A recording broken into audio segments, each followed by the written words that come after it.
Hi there, what's up? In this video, I'll give you a quick guide on how you can use Fathom with Google Meet.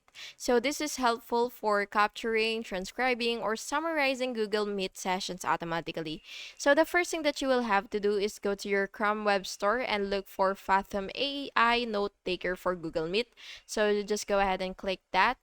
Click get and then click add extension, and you will just have to wait for it to load.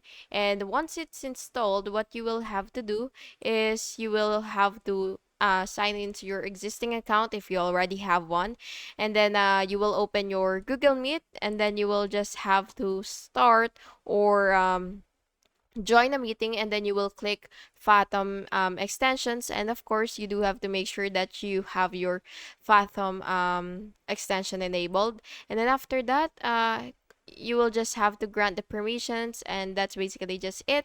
And Fathom automatically captures the audio, highlight key moments, add notes while the meeting is live, and after the meeting ends, you will open your Fathom, and then you will access the transcript and create AI generated summary.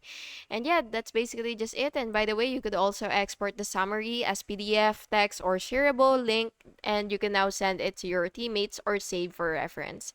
And yeah, that's basically just it. I hope you found this video helpful. And if you did, please make sure to like and subscribe for more videos like this. Thank you and have an awesome day.